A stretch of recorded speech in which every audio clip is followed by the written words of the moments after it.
सरकार ने संसद में बताया कि वर्ष 2023 के मध्य तक भारत में मुस्लिम जनसंख्या बढ़कर 19.7 करोड़ हो गई है। ये आंकड़ा स्वतंत्रता और विभाजन के बाद भारत में हिंदुओं के साथ हुए सबसे बड़े विश्वासघात का स्मारक है।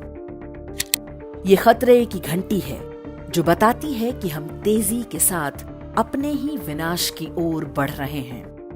हम जानबूझकर अपने बच्चों के लिए एक ऐसा भारत तैयार कर रहे हैं जहां उनके अस्तित्व पर भी प्रश्न चिन्ह रहेगा। वर्ष 2011 में हुई जनगणना के अनुसार भारत में मुस्लिम जनसंख्या 17.2 करोड़ थी। वर्ष 2023 में ये बढ़कर 19.7 करोड़ हो गई है। बीते लगभग 10 वर्ष में भारत में 2.5 करोड़ मुसलमान बढ़ गए हैं। अनुपात की दृष्टि से देखें तो ये दोनों ही संख्याएं कुल आबादी की 14.2% हैं। लेकिन इन आंकड़ों का वास्तविक अर्थ समझना आवश्यक है। मुसलमानों में साक्षरता की दर 77.7% हो गई है। श्रम शक्ति में उनका अनुपात 35.1% है। 94.9% मुस्लिम जनसंख्या को पीने का स्वच्छ जल उपलब्ध है। 97.2% के घरों पर शौचालय की सुविधा है। 50.2% मुसलमानों ने 2014 के बाद पहली बार नया घर खरीदा या बनवाया है। ये स्थिति बताती है कि भारत में मुसलमान बहुत पिछड़े और गरीब हैं का जो नैरेटिव बनाया गया है वो पूरी तरह आधारहीन और छद्म है।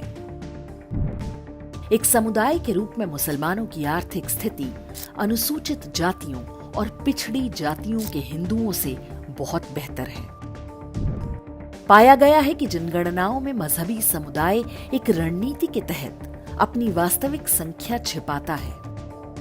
इसके अतिरिक्त लाखों करोड़ों की संख्या में रोहिंग्या और बांग्लादेशी मुसलमान भारत में लाकर बसाए गए हैं।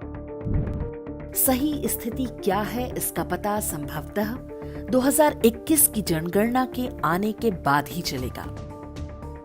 कोविड महामारी के कारण जनगणना का कार्य स्थगित किया गया था जो अभी तक शुरू नहीं हुआ है। वर्ष 1951 की जनगणना में भारत का विभाजन कराने के पश्चात भी मुस्लिम जनसंख्या 9.8% थी, जो कि आज बढ़कर आधिकारिक रूप से 14.2% हो चुकी है।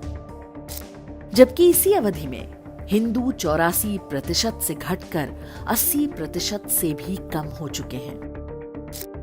हिंदुओं में बड़ी संख्या में सेकुलर और ऐसे मतिभ्रष्ट लोग हैं जिन्हें बीते 75 वर्ष में ब्रेन वॉश करके हिंदू धर्म से लगभग काट दिया गया है।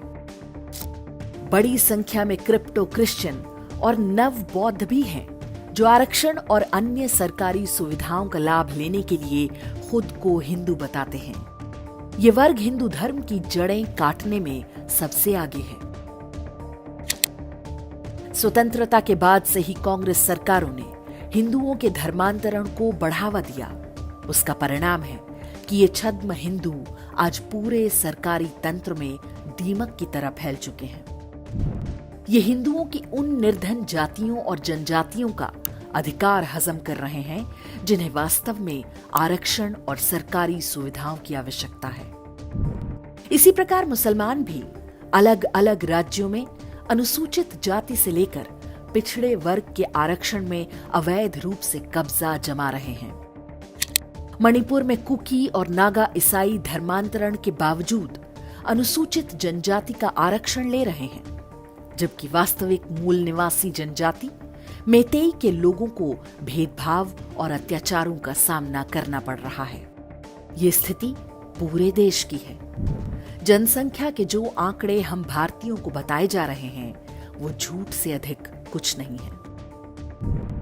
एक विभाजनकारी अल्पसंख्यक समुदाय की संख्या में असामान्य वृद्धि को राष्ट्रीय सुरक्षा के लिए खतरे की तरह देखा जाना चाहिए।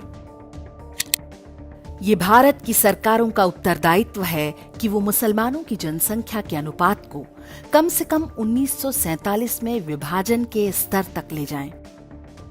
चाहे उसके लिए जनसंख्या नियंत्रण के उपाय लागू करने पड़े या कोई और तरीका, ताकि विश्व में हिंदुओं का एकमात्र देश भी उनसे छीन न लिया जाए।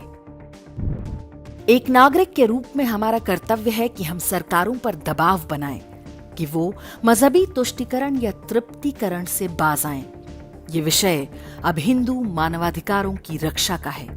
विश्व भर में आज जो कुछ हो रहा है उससे हम अपनी आंखें नहीं मूंद सकते।